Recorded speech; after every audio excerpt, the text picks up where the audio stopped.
अभी हमने ग्रंथ श्री समता प्रकाश में से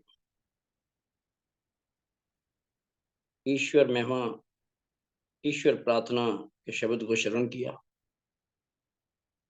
आज का विषय है सदाचार।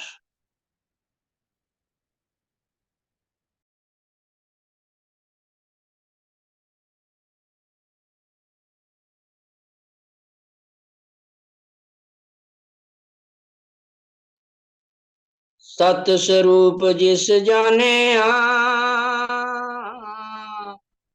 साच जोगिंदर सो,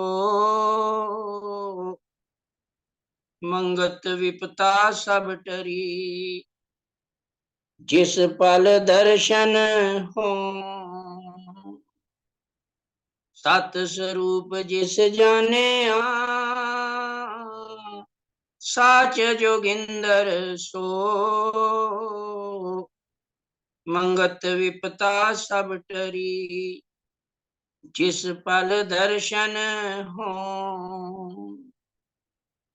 प्रभु प्रेरणता ही सदाचार का स्वरूप है। सदाचार यानी सत में आचरण करना। तब ही हो सकता है जब केवल सत स्वरूप ईश्वर को सत करके निश्चय में धारण किया जावे और तमाम प्रकृति जाल को असत स्वरूप में देखा जाए।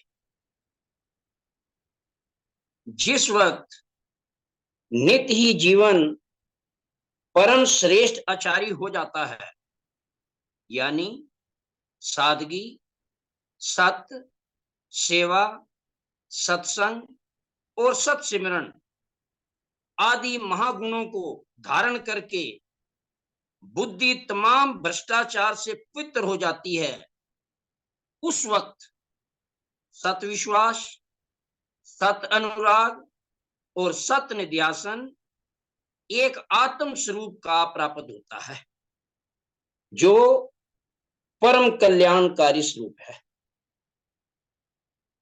दुनिया में सच्चाई पसंद बहुत थोड़े लोग होते हैं।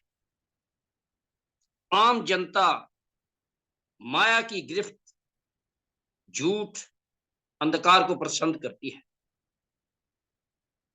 सच्चाई पसंद लोग अपने रास्ते को साफ करते हैं और उनको दूसरे लोगों से मतलब नहीं।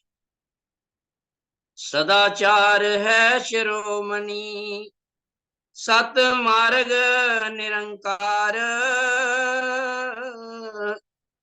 मंगत तिसमें जो मरे सो ही जाने अवतार। सदाचार है शिरोमणि, सत मार्ग निरंकार, मंगत तिसमें जो मरे सो ही जाने अवतार। किसी को सुधारने की खातिर पहले अपना खुद सुधार किया जावे, तब बेहतरी हो सकती है। तमाम प्रेमियों को समता के असूल अपनाने की कोशिश करनी चाहिए।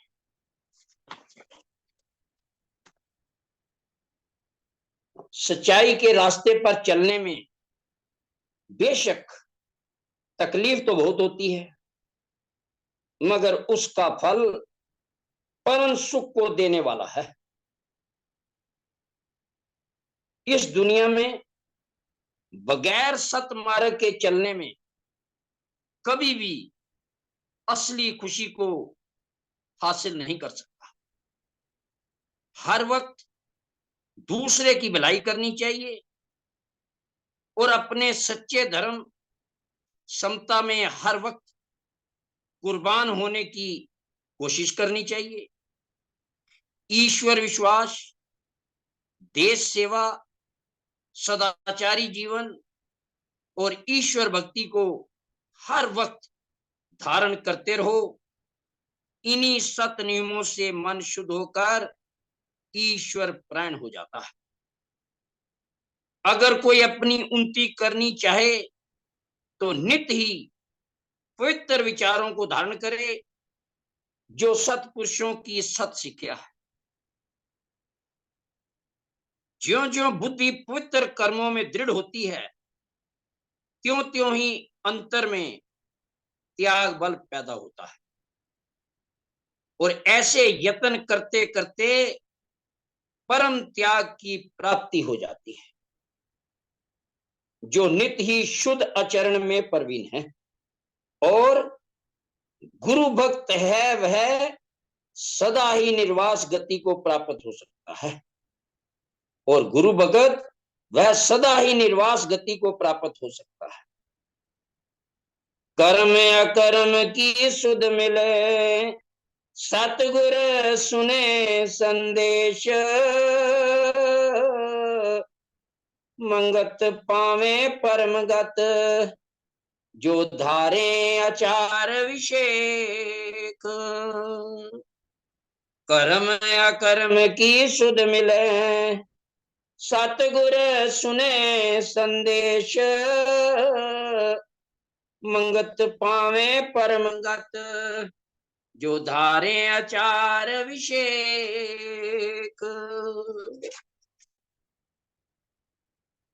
अब देखिए कि हम सदाचारी जीवन तो हर जीव चाहता है, मगर सदाचारी जीवन बने कैसे?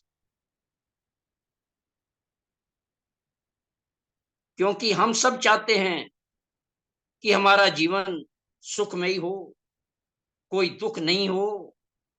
हम चाहते तो यही हैं, हमारा जीवन शांतिमयी हो, कल्याणकारी हो।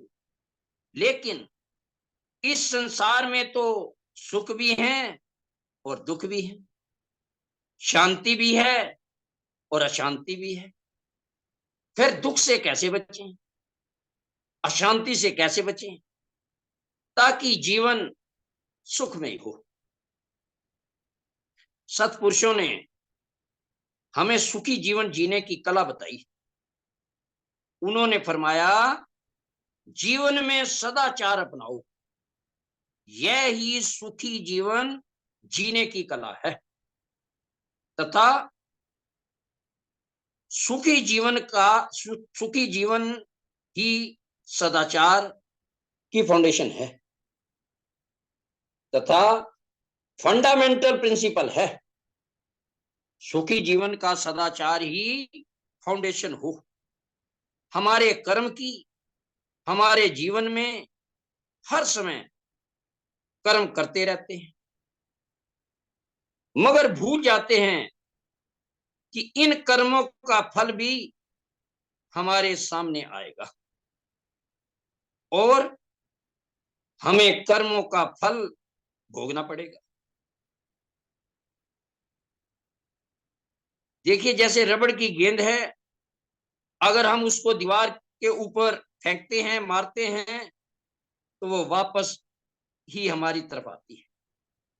इसी तरह हमारे कर्मों की गेंद भी फल के रूप में जरूर वापस आएगी। ये हमें निश्चय कर लेना चाहिए। अच्छा करेंगे तो अच्छाई वापस आएगी, भला करेंगे तो भलाई वापस आएगी, बुरा करेंगे तो बुराई ही वापस मिलेगी। जो भी हम दूसरों को देंगे वह ही वापस हमें मिलेगा। बस इतनी सी बात ही समझनी है। अगर यह समझ में आ जाएगा तो सदाचार क्या है वह भी हमें समझ में आ जाएगा। आज का मनुष्य एक भयानक भयानक बीमारी में फंसा हुआ है।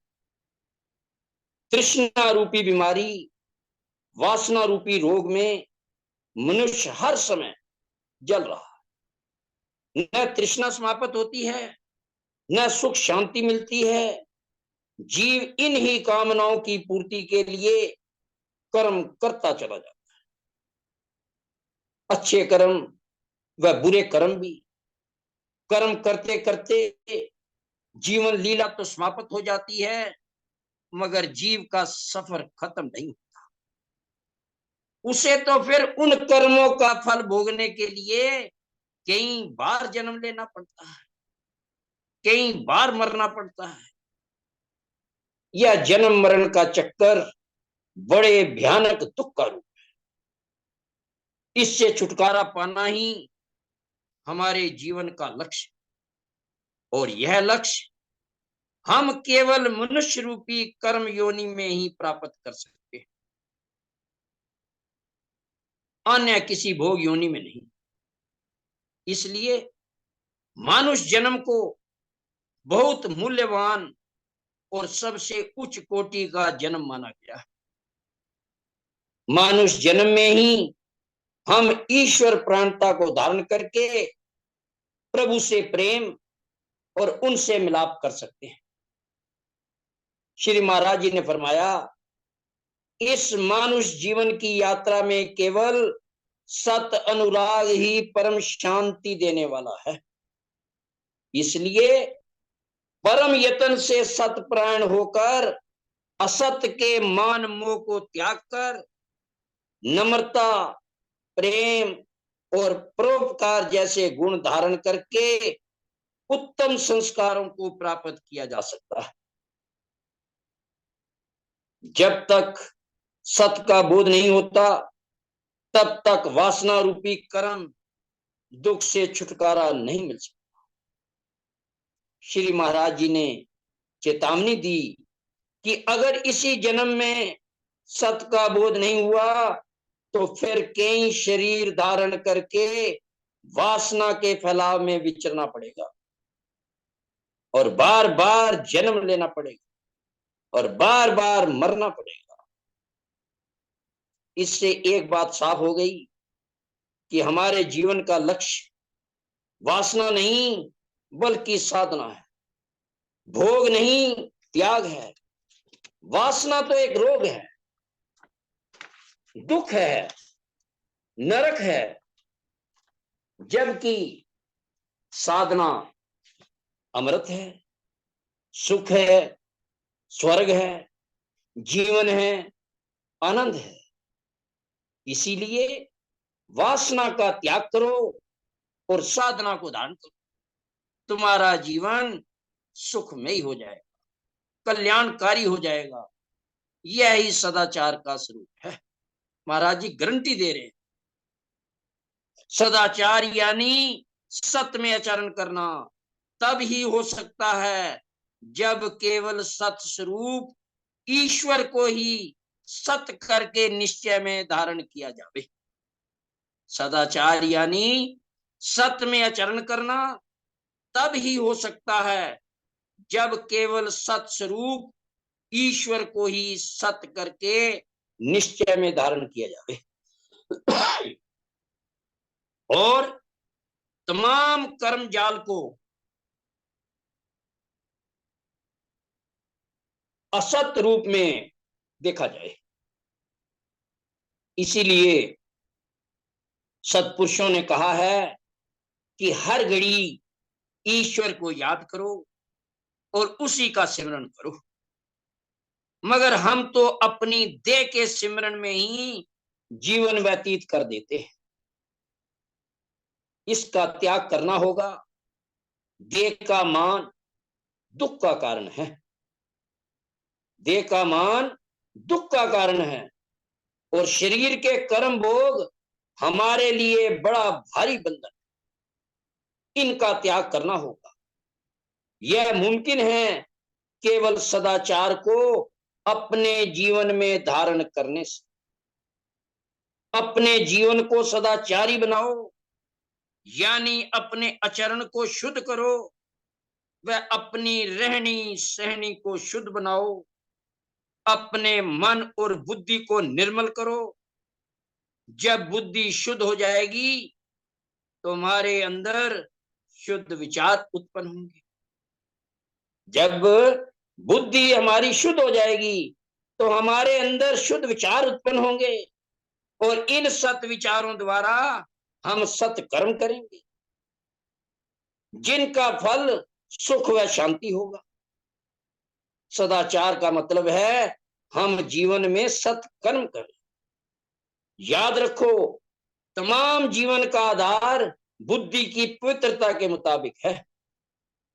यानी जितनी बुद्धि निर्मल हुई उतनी ही इंद्रियों द्वारा निर्मल कर्म करके सत शांति को प्राप्त होती है, और जितनी बुद्धि मलिन हुई है उतनी ही इंद्रियों द्वारा मलिन कर्म करके नित्य अशांत रहती है। इसलिए अगर हम अपना कल्याण चाहते हैं, शांति चाहते हैं, तो हमें बुद्धि को निर्मल और पवित्र करना चाहिए। अब देखिए बुद्धि के अंदर कौन से दोष हैं जिन करके बुद्धि अशुद्ध है। सबसे पहले बुद्धि ने संसार को सत्य मान लिया है और शरीर को सब कुछ मान लिया है, और शरीर के मोह जाल में फंस गई है, ईश्वर को भुला दिया है।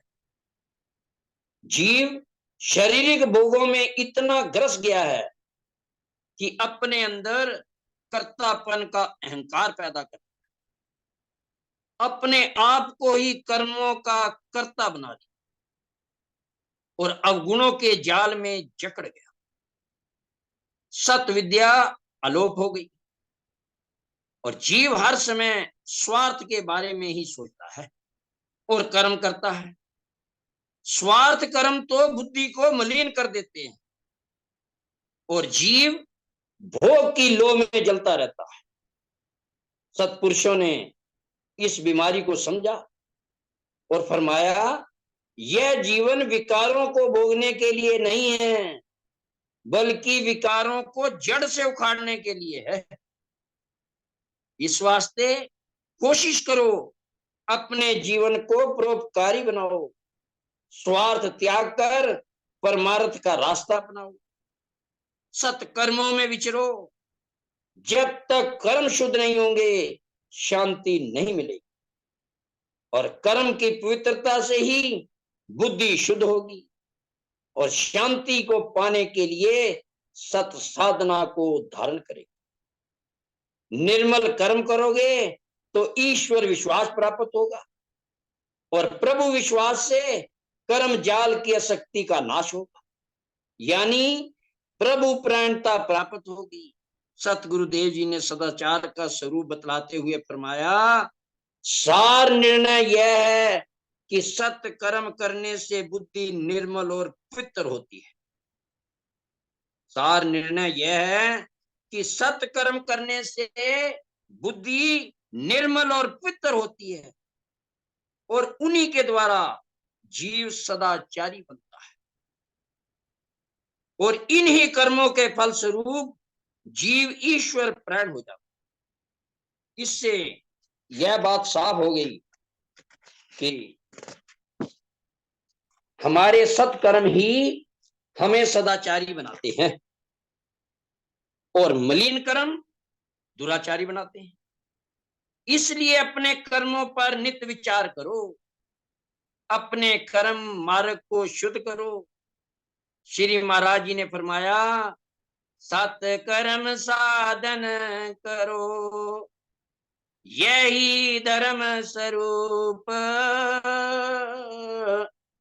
मंगत करनी निर्मल, हरे पाप का कूप। सत्कर्म साधन करो, यही धर्म स्वरूप, मंगत करनी निर्मल, हरे पाप का कूप। सत्कर्म की साधना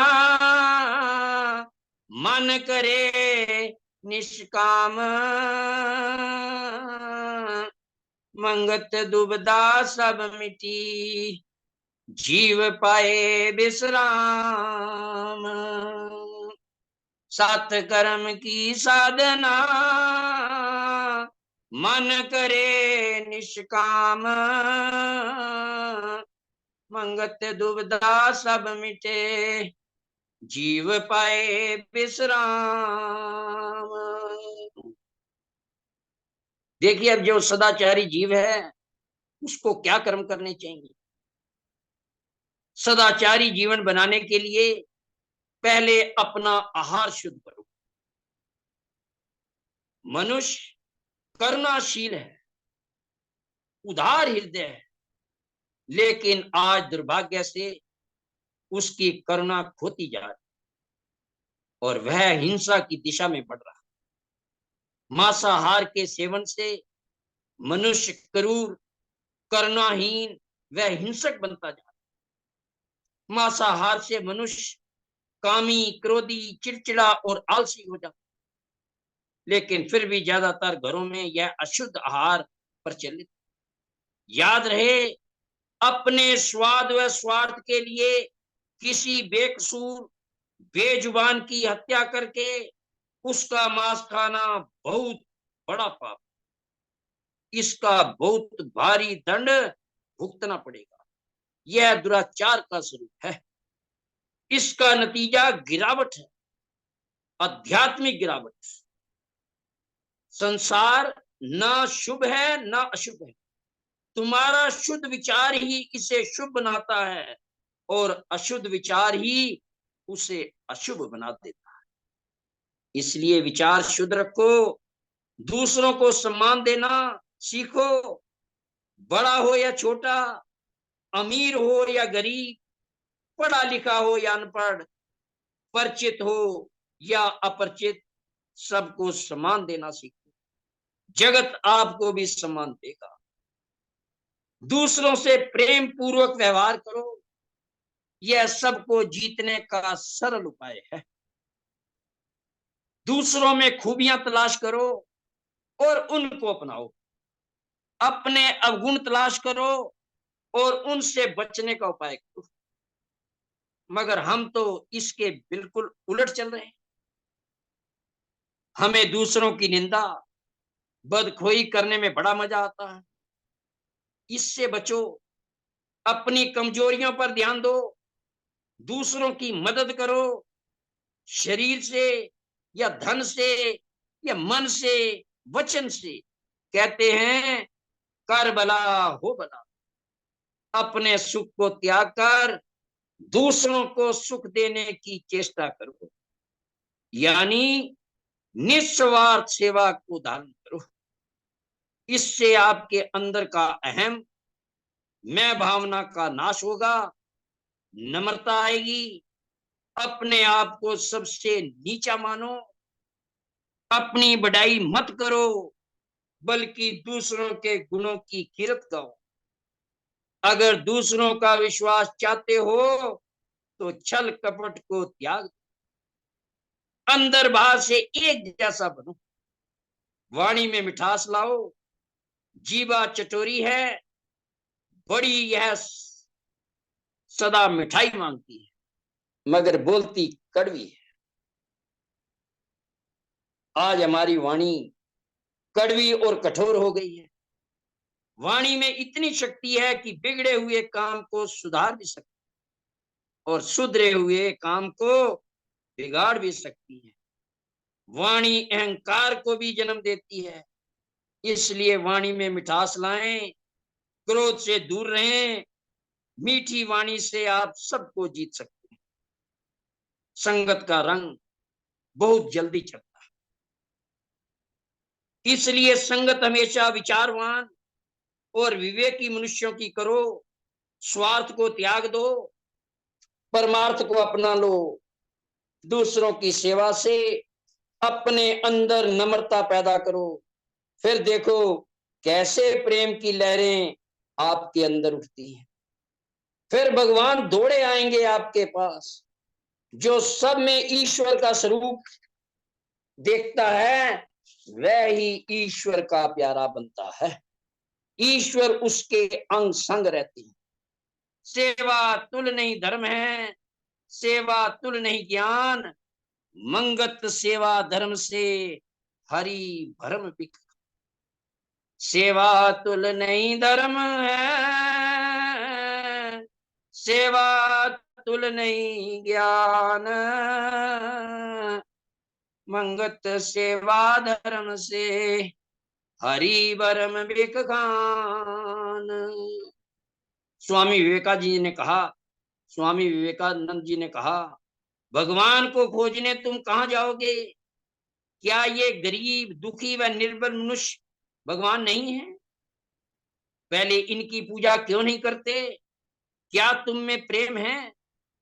अगर है तो तुम सर्वशक्तिमान। क्या तुम निस्वार्थ हो? अगर हाँ तो तुम अजय हो। चरित्र ही सर्वत्र फलदायक है। यह ईर्ष्या, छल, कपट छोड़ दो। एक और सत्पुरुष ने कहा, प्रेम हर प्राणी मात्र के लिए होना चाहिए। किसी के प्रति दुर्भावना रखना, किसी का अहित विचारना, स्वयं का ही अहित करना। तुम्हारे द्वारा पड़ोसी का अहित चिंतन करने से उसका तो कुछ नहीं बिगड़ेगा, मगर तुम्हारा बिगाड़ अवश्य हो। दुनिया का मिलान हो, सब सुखी रहें, यह भाव रखो। दुनिया का मिलान हो, सब सुखी रहें, यह भाव रखो। इस पर कोई टैक्स नहीं लगेगा। अपने दिलो दिमाग में शुभ भाव, शुभ विचार पैदा करो। शुभ विचारों से जीवन में शुद्धता आएगी। अगर शांति चाहते हो तो भाईचारे के भाव को पैदा करो। यह सब आपके आचरण से मुमकिन है। जीवन जीने की कला यही है कि जो तुम्हारे पास है उसमें जियो। जो तुम्हारे पड़ोसी के पास है उस पर नजर मत रखो। यह ही सुखी रहने का राज है। जो बीजे सो काटना, निश्चय करमीत। बिक बीजे बिक पाइए, सुन साहिब की रीत। ऐसा बीज न बीजियो, जो काटन में दुख देत। कर्म रेख अटल है, सुन साचा विवेक। देखिए, समय का अभाव है। आइए श्री सतगुरुदेव जी से प्रार्थना करें कि महाराज जी हमें सद्बुद्धि बख्शें, ताकि हम उनके बताए हुए मार्ग को जीवन में धार कर अपना कल्याण करने की कोशिश करें। ओम ब्रह्म सत्यम सर्वदा। सर्वदा जी।